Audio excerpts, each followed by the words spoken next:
afternoon, Rotarians and guests. My name's Bernie McIntosh and I'm your MC for today.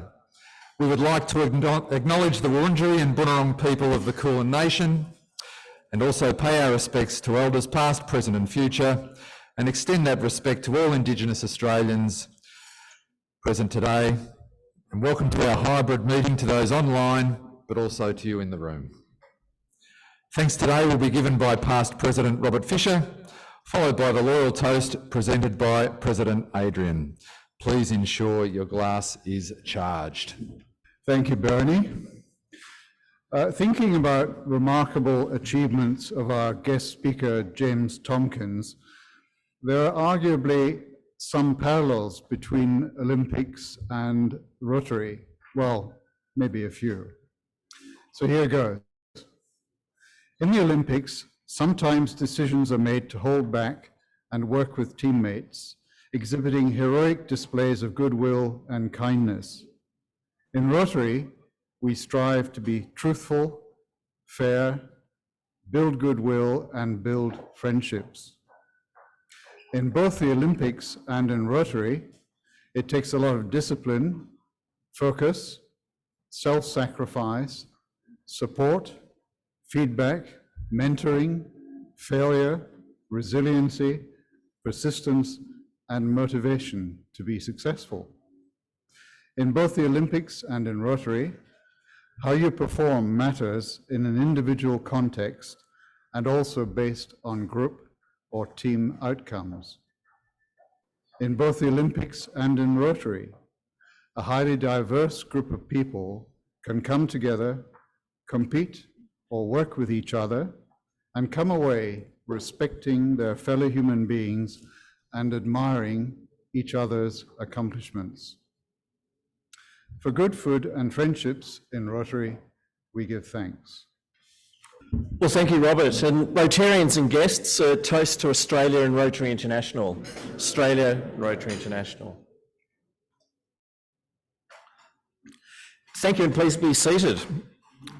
We're now breaking for lunch. We'll reconvene around 1:15.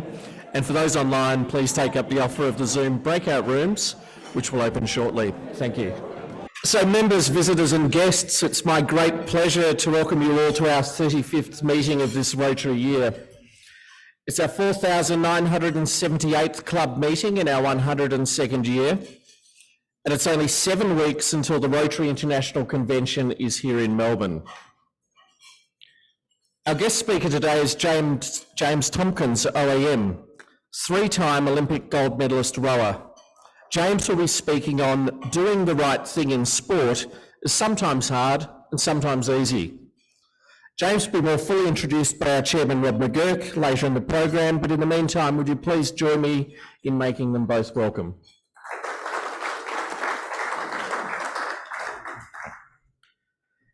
As our guest and for induction into the club shortly, we have Anthony Botany. Accompanying Anthony is his wife Mandy, and so please make them also welcome.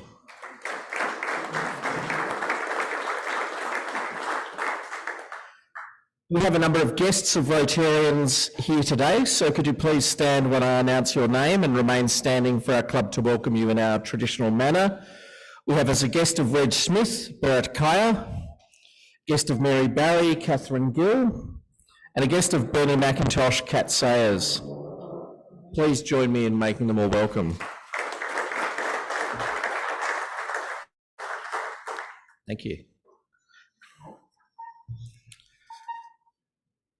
It's always exciting when we get to induct a new member into our club, and with that, would Anthony Botany come forward for induction into membership of the Rotary Club of Melbourne. And I also call on Anthony's sponsor, past President Peter Rogers, to introduce him to the club. Thank you, President Adrian. Not yet. I'm the past president, sorry, yeah. That's all right. He's the president. It gives me extraordinary pleasure to introduce for membership of Rotary Club of Melbourne, Anthony Botany. Anthony, I call him Tony. Tony is a Monash graduate, in psychology and a professional psychologist for 45 years. He was the head of psychology with the Australian Federal Police and is the chairman of David's opera company, More Than Opera, David Cram, and has been for many years. He'll be known in the club as Tony. And his mentor will be Peter Addison. And the only negative thing I can think about Tony is that he was born in Carlton and he supports the Carlton Football Club.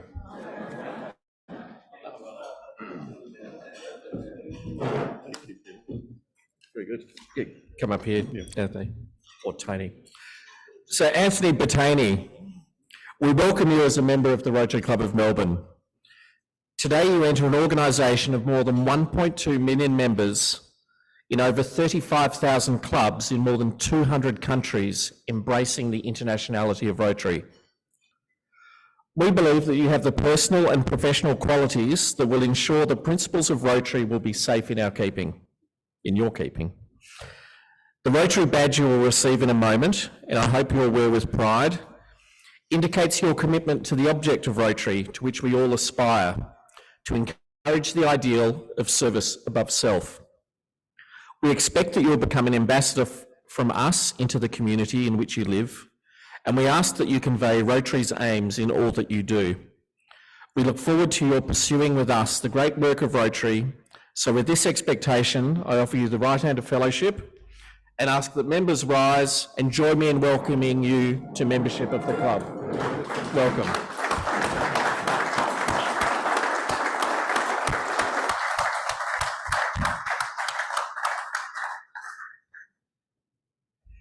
And I now invite you to respond briefly. Thanks, Adrian.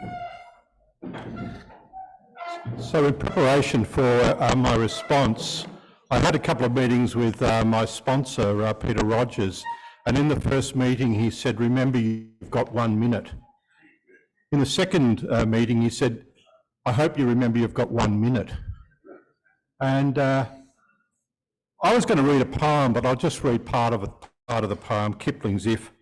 Time, yeah. And towards the end of that poem, I asked myself the question, can I fill this unforgiving minute with 60 seconds worth of distance run?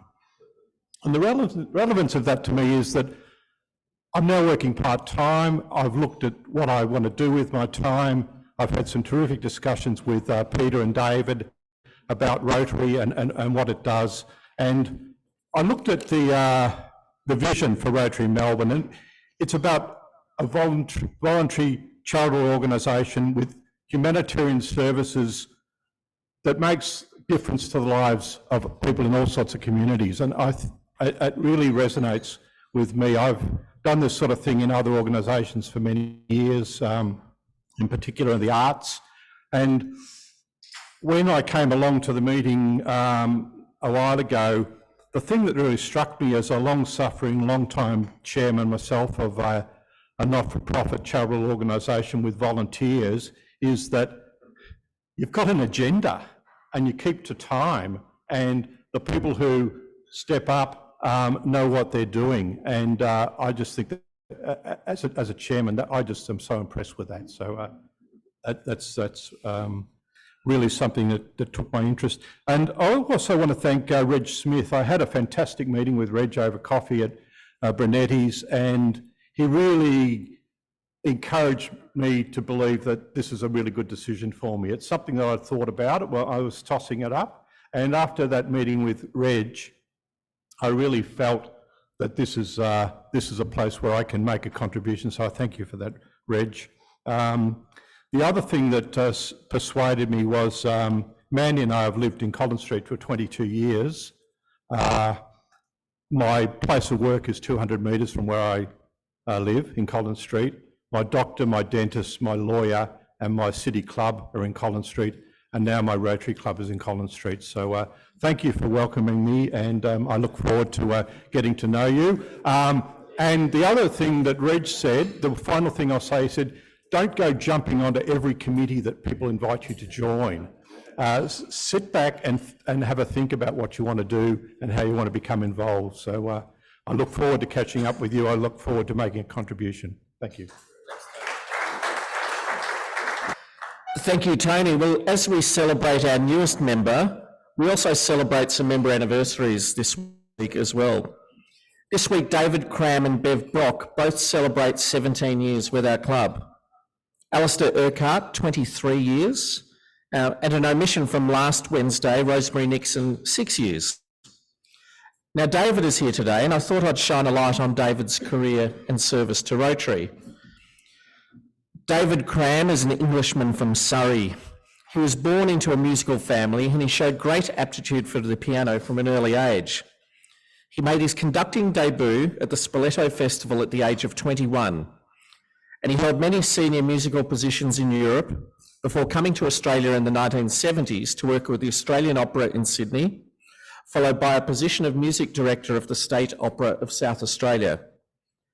David has mentored and taught many of our aspiring musicians as head of opera at the Victorian College of the Arts, and subsequently started his own opera company, which I've already heard of today, More Than Opera, to assist young singers along a career path. So coincidentally, our newest inductee, Anthony, joined him on the board.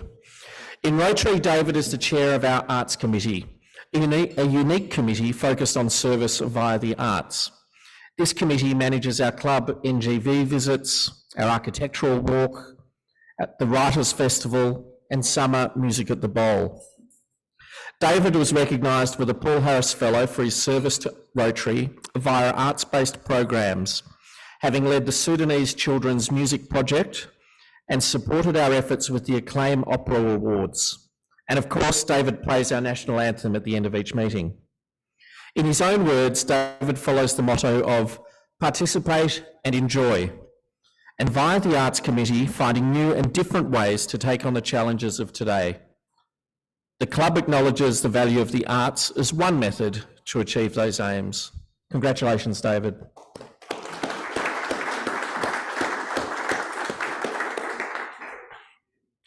I'd also just like to give an update on club stalwart Ted Garland, who's now convalescing from a broken right shoulder and a bruised left shoulder, suffered after a fainting episode at the gym about 10 days ago.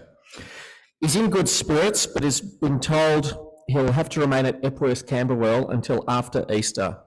So anyone who wished to visit Ted, visitors are welcome 4 to 8, and he's had a really rough trot of it lately, Ted, so we all send our best wishes, and anyone who can reach out to him, please do. Another reminder, an email was sent out yesterday for a member survey, so I please encourage you to complete the member survey that was sent to you all. And this is all about our meetings and engagement as well. So your feedback on all of that's vital for our planning for this year and moving forward. Now, every week when you arrive at our club meeting, you're greeted with a smile. And today it was Sandra and Clive, and of course this is our reception team. We're finding we're needing extra volunteers to join the roster. So it's a great way to meet all our members. It's not too onerous. And please speak to Joe if you're interested and able to help. A reminder also that next week's meeting is an evening meeting, and it's an evening meeting of volunteering for a meal. For a Meal is a Rotary project that packages dry foods for sending internationally and locally to the community in need. We're going to assemble at RMIT in Swanson Street, and we'll work to package and seal the food. We need lots of volunteers and encourage you to register and bring a guest.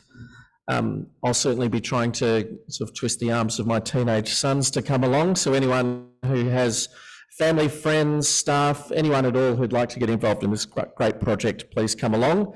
And as a bit of a sweetener as well, afterwards join us for a casual drink or meal at the Oxford Scholar, which is just around the corner. That's the end of my notices, but before we do, I've got to draw the raffle, and as you may have seen, we have a slightly different raffle prize today. That's right, so rather than a wine, we've got a fairly large Easter egg to celebrate what's coming up this weekend. And we've got David Cram drawing the ticket.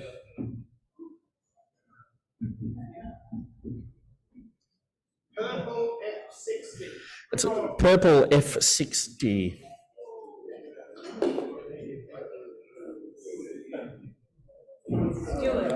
Stuart, congratulations, Stuart. Well done, Stuart. And now, before handing over to our Chair of the Day, Rob McGurk, I'd just like to wish you all a very happy and safe Easter, and also Passover, and have a very restful break, and we'll see you all next Wednesday night to help us for a meal. Thank you, Rob. Thanks very much, Adrian. We know in Australia how much we love our sporting heroes, and James Tompkins is one of our well-beloved and legendary sporting heroes with an stellar career in rowing in the Olympics. I could spend the next 10 or 15 minutes just going through the list of his achievements, but we'd like to hear from him. But it's amazing, if you go on Wikipedia, there's 2 pages of it. But not only that, he's had a career at UBS, where he still is, which the career's just expanded somewhat with the Credit Suisse arrangements. He's also a family man, and he was 2008 Victorian Father of the Year. And one of the most important roles I think he's taken on was when I was chair of YHA Australia. I asked him to become president of YHA Australia, and he agreed to do that, and he's still currently the president of YHA Australia. But so great, it gives me great pleasure to introduce James to you. Thanks, James. Thank you, and it's a pleasure to be here. Very short intro, Rob. I thought you could have, expanded a little bit. So I went to 6 Olympic Games, 3 gold medals, a bronze medal, 7 World Championship medals. I was on the IOC for 8 years. I won the Celebrity Grand Prix race twice, quite pertinent, and another first, I was the first person ever to be voted off Dancing with the Stars in Australia. And the Father of the Year award was interesting because that was in 2008, which was my last year. I went to the Beijing Olympics. So I won that award in 2008. I was only home for 1 month that year. So to get Father of the Year for 1 month, it was a bloody good month, I can tell you. So it was probably because I wasn't there, actually. But Robert wanted to, what was the title? Sport Making the Right Decisions is difficult. Something about making decisions and how hard it is and trying to balance everyone's interests.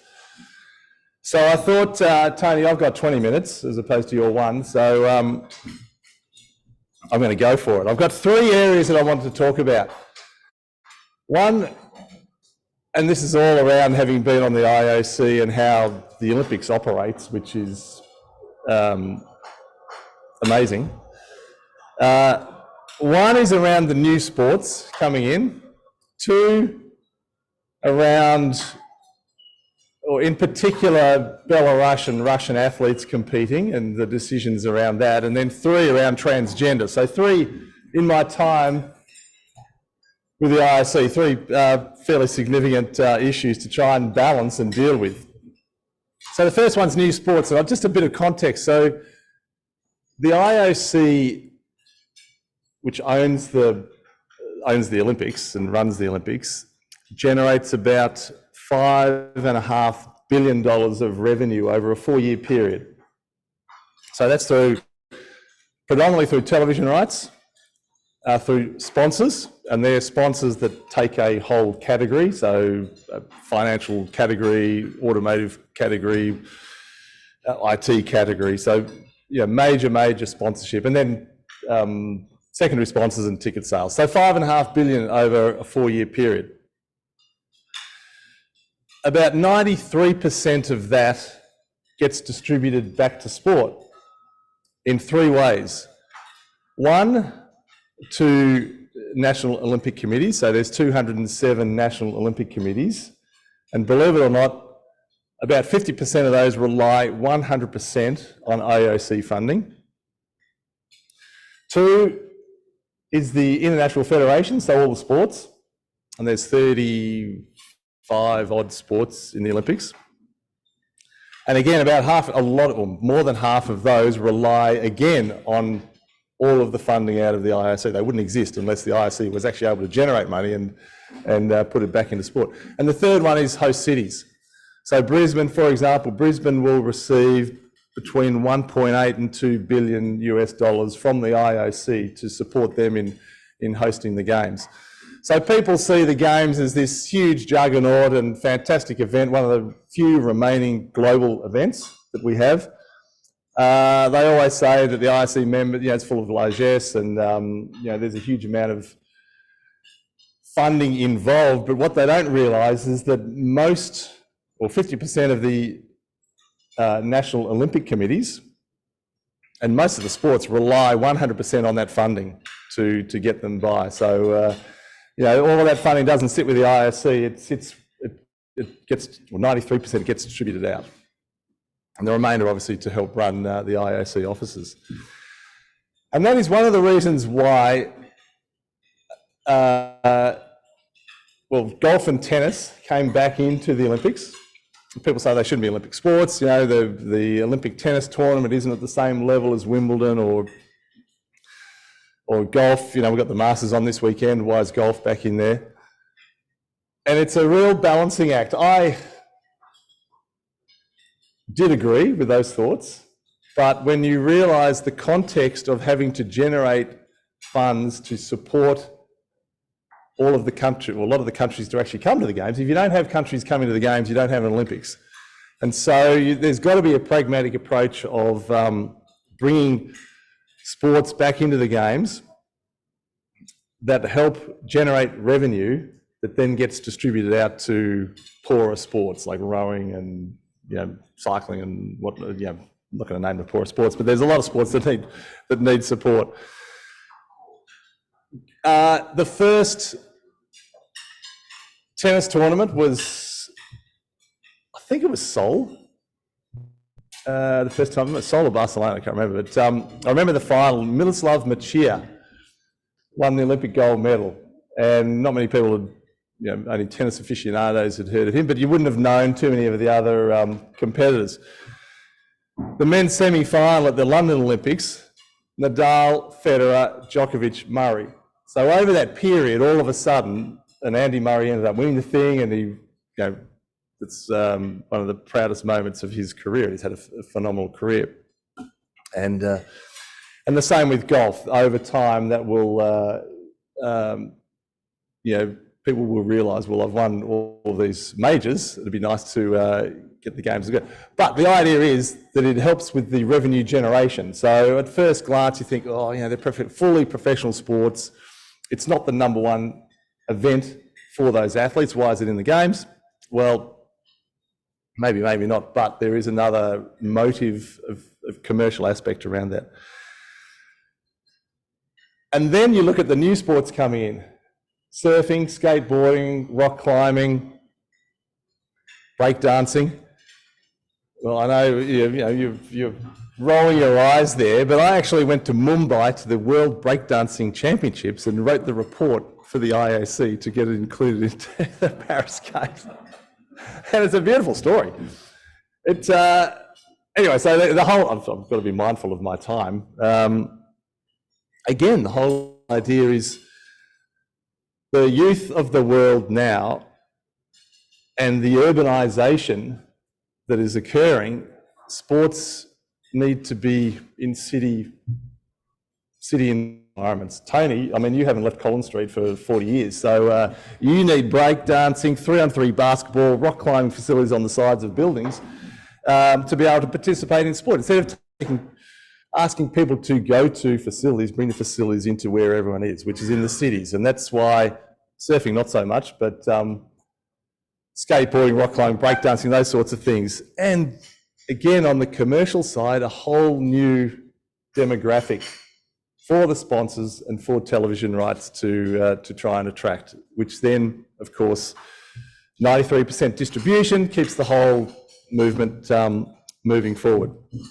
So really interesting to understand that context and the evolving of the new sports coming in and why that's happening, and which you talk to the television rights holders and the marketers to have that really young extreme sports demographic all of a sudden to be able to market to. They're going, this is fantastic. Now we're getting, you know, traditionalists and new generation. Very similar to the Winter Games. You would remember when snowboarding came in, so you've got the traditional alpine events, but that huge audience that loves the snowboarding events, Scotty James, we were talking about, you know, all of those extreme events, just the television audiences, sponsors, everyone loves them. So interesting bit of context there. So making good decisions, balancing up the commercial aspect as well as what is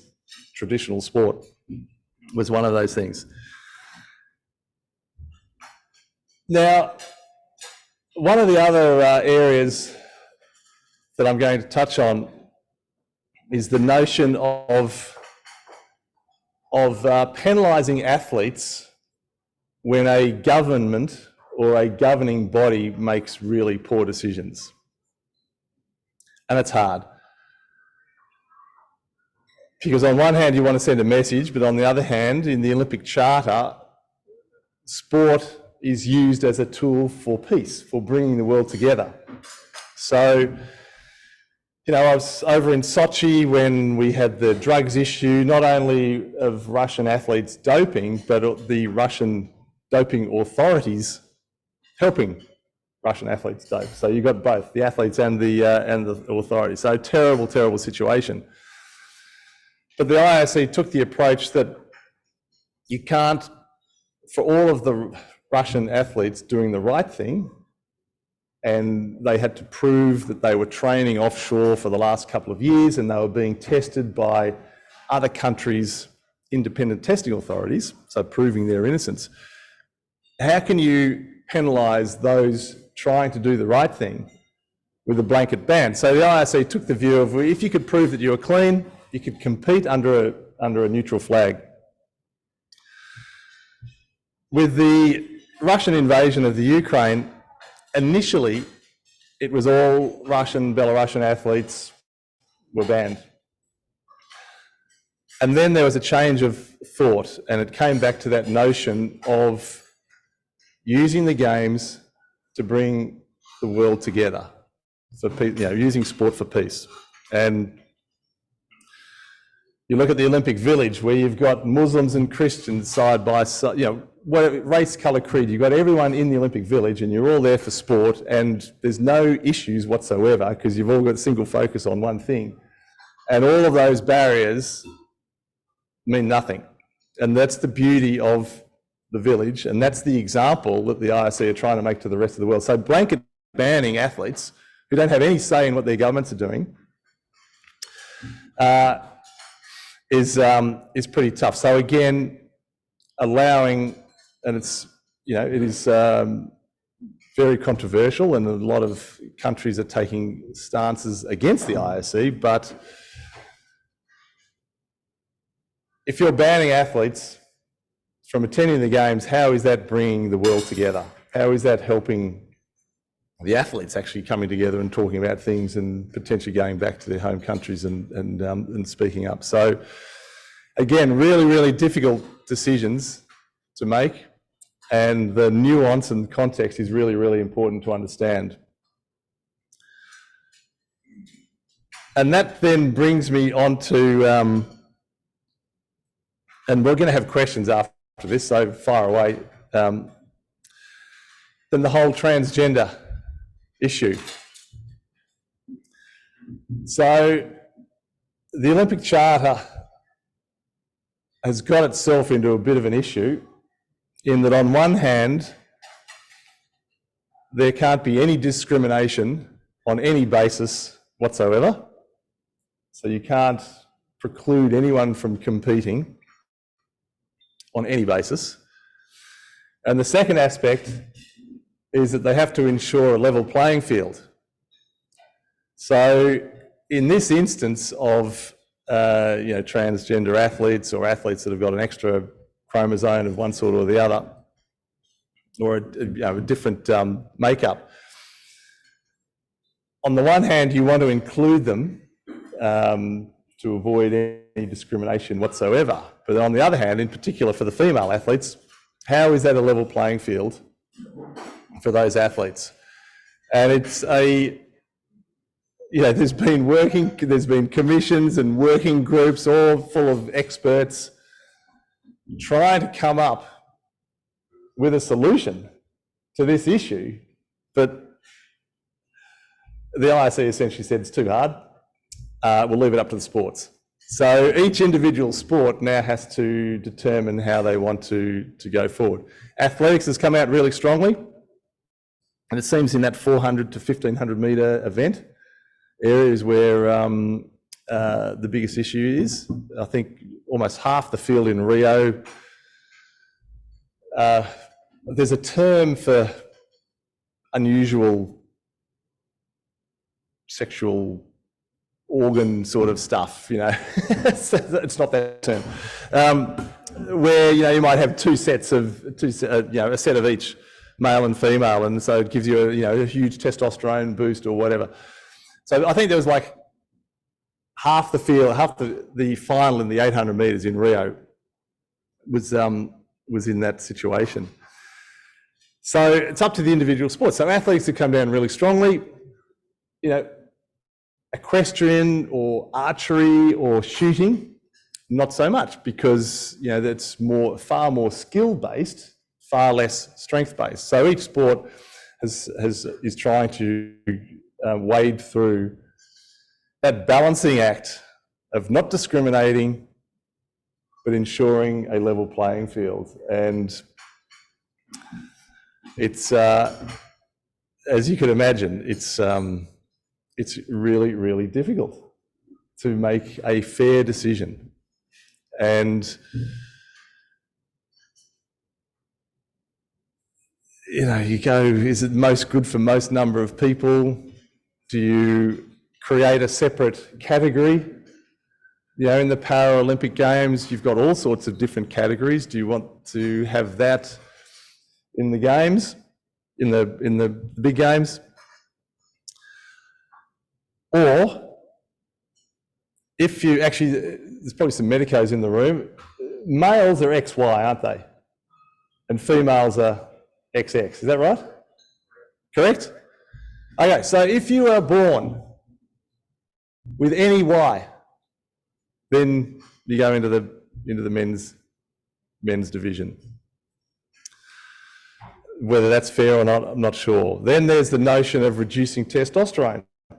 You have to, now for the athletics, you've got to prove, you have to show that your testosterone level is below 5 millimoles of something or other for the last 2 years.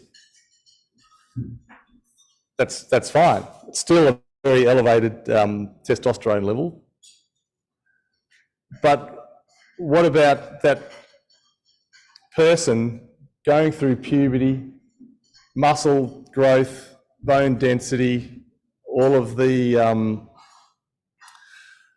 development with more testosterone in their system? How long does that effect actually last? Does that carry over? Does that keep carrying on, that training effect, as they're growing and developing with those aspects? So for my 8 years on the IOC, having to deal, well, one, the inclusion of new sports, that was really interesting and fun, and because that it's only improving the spectacle and the product and the opportunity for athletes. But the other two, penalising athletes when they don't have any say in what their government is doing, is that fair? And then trying to create a level playing field without discriminating against athletes. So it's very, very difficult. So when Rob asked me to talk on, sports making good decisions, whether they're good or right, I thought those three aspects were some critical areas, especially the last two, critical areas that cause a whole lot of conversation. But having said that, I should finish on saying that the Olympic movement is in very strong position. And if you get a chance, and Chris, you haven't been to a Games, which is appalling. Just 2032 up in Brisbane will be absolutely phenomenal. Absolutely. Yeah, we'll be up there. I'll see if I can I'll squirrel away a ticket for you. But yeah, and the Brisbane Games. So, and to finish off, now host cities. Obviously it's very, very expensive. But host cities are now looking to use the Games as a catalyst to building infrastructure. So the mayors of southeast Queensland realised that by I think it's 2040, there's going to be another 1.6 million people living in that area. So huge population growth. And you know that on the Gold Coast, the infrastructure is horrific. You can't get around, the roads are terrible. So they thought, what is a good catalyst to drive infrastructure? I thought, well, if we host the Games, they've got to improve the roads, they've got to put fast rail through, connecting Sunshine Coast, Brisbane and Gold Coast and Ipswich inland, so that sort of T section. So now it's, and Brisbane is a classic example of the legacy of the Games will bring, one, sporting facilities and community facilities for a growing population, but also the underlying infrastructure just for everyone that lives in that area. And so it's sort of a new model going forward. So it's been my period, I love the Games, I love sport, I love being active, but it was fascinating to be involved in some really interesting decisions along the way. So making the right decision, making good decisions sometimes isn't necessarily the right decision at first glance, but with a little bit of context, potentially they are the right decisions. But it's very, very interesting and challenging, especially those last two aspects of making correct decisions. Thank you very much. So I'll finish on that time there, I think right on 20, and I think we're happy to take a few questions. Rob, is that right? Yeah, that's right. So yes, please.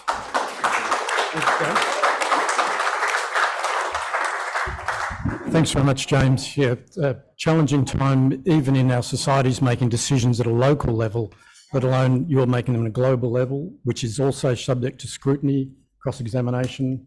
So 8 years on the International Committee and also 10 on the Australian Committee too, yes, I think has been quite an amazing time. So yes, please state your name before asking a question. Thank you. Just while I walk over to David, Bernie McIntosh, Rob mentioned so many things that you've won over the years, but talk us through the losing of the Dancing with Stars. How did it go? Well, I just got off the plane from Athens, and we won in Athens, and I was met by a representative of the show saying, we want you to do this, and I'd never heard of the show. Thought this sounds so lame. And I kept on saying no until it was really worth my while to say yes, because the fee kept on going up. And it turned into a bonanza of a show. I did two dances. First, I was partnered with a very short dancing partner, so I think that was part of the visual joke. But my cha-cha was outstanding. Second top marks, but my quick step was appalling. And it's very hard to dance with someone down here when you to keep your top line level, I've got to say. And I was marked accordingly. And my wife and family didn't realise you had to vote to keep the person on. So not even they were supporting me, for goodness sake. So I was devastated though.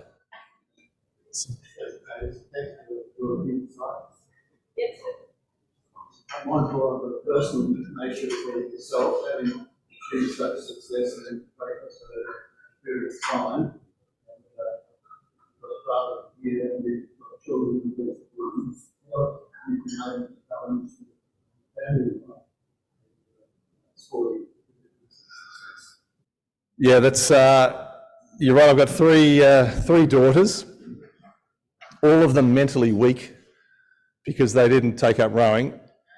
Well, they took it up and then stopped, so they don't get a lot of love on that front. But actually, they're all into sport, and actually, in fact, one's overseas playing basketball, which is pretty cool. But yeah, I've always been, and that's the reason why I've competed for so long, is that I always had some balance in my life. So when we were training, where's the river? it was the boat sheds just over there. So I was in our club's the third one from the right, Mercantile, train in the morning, walk across, go to uni or work, do the opposite on the way home. And so to have that have something outside of rowing, and then family, obviously. So you've got three components. You've got your sport, your work and family. And I think that was absolutely critical. So I was absolutely ensured that there was time for all of those. And obviously those priorities change. But even when we're training, leading into 2004, we're having training camps up in Queensland where the family, Drew Ginn was my partner, and our families would come up there to those training camps, and we'd do it all together, and even so much as sometimes travelling overseas together as well. So that was absolutely critical to be able to balance that, and like everyone in this room knows, if you just do one thing, you become life's pretty mundane. So to have lots of things in your life is really important, and family was one of those. James, was it a mistake for the elected committee to allow games to be played before and give kudos to dreadful leaders like CCP, Howard Hitler, and also is that a mistake? The ISC is not in a position to question countries and be the arbiter on how those rulers rule. I mean, obviously it's a human rights issue, but how those rulers rule. They're not the United Nations or a power that sits above federal governments, states. So they're not going to enter into saying what's right or wrong. They'll do it by banning Belarusian and Russian National Olympic Committees and having that flag flying. They'll do it by banning sports competitions, but they won't ever say, they don't have the power, and they don't want to get into that situation of calling people out, because, sure, there's the invasion of Ukraine, but there's a whole lot of other things going on in the world as well that doesn't get mentioned.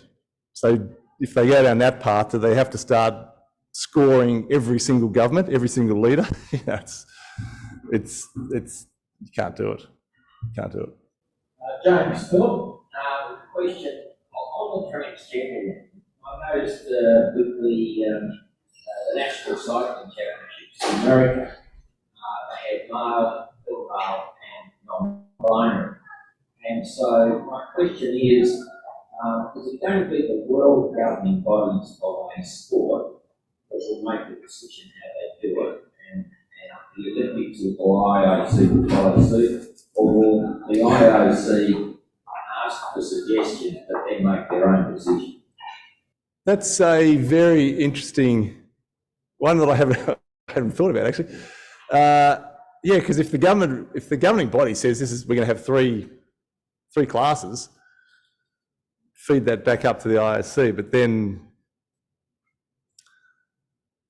again, it's you don't want the tail wagging the dog, but that's just another layer of difficult decisions to make. That so the IOC have handed over that decision to the sport. The sport's come up with that solution and fed it back up. So I don't think they want to get to, so then you've got transgender, then you've got the Caster Semenyas of the world, and you've got other athletes with other medical conditions. Phelps, the swimmer, who's got Marfan syndrome, massive lungs, super flexible joints. That's a massive advantage for him. So do you go, okay, well, that's a condition that not many people have, so does he have an advantage? So do we need to create a category there? So I'm 6'7", great physiology. Should I have a category under 6 foot basketball? Like it's, you can just keep going and going and going. So I think the KISS principle is important to bear in mind. But interesting point of view. James, thanks for remembering my bit. Short as it was. Four Quarters did an expose on the Paralympics, and it just struck me watching that there's they call it gaming games. Any comment on that? Oh, only, yeah, I saw that, and yeah, people trying to take advantage and yeah, have more of a, it was along the lines of trying to get more of a disability to put them into another class with it, yeah. So unfortunately, a very small population will always try and do that, whether it's doping or those circumstances, or in general life trying to get ahead by unfair means. And so it's just education, monitoring, having peers call that stuff out. I think peer pressure is very big on that part. But yeah, I don't think you're ever going to get rid of people trying to cut corners, unfortunately. But yeah, happens all over. Anyway, I'm getting croaky. We're 1 minute to 2, so time's up. Yep. Thank you very much.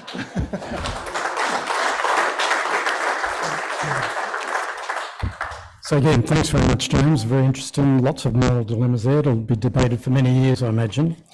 One of the dilemmas is we've got a packet of socks there for you from Phil Endersby, who just asked the question before.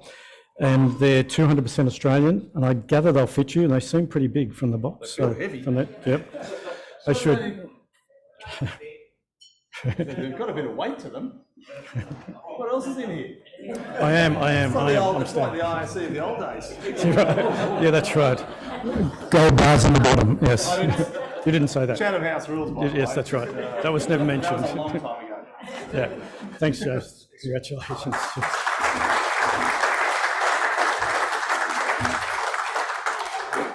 So thank you all for attending, and thanks to Bernie McIntosh for the reflection and Robert Fisher for the setup. Bernie and for Robert for the reflection and the setup, and Pete team. If you can help at the end, please do. And a reminder for next week, the monthly meeting will be held at RMIT Swanston Street. It's the evening meeting, and it's an opportunity to volunteer for a meal and join the fun and fellowship of our evening meetings. Invite a guest as well. It should be a broad appeal. Hope to see you there.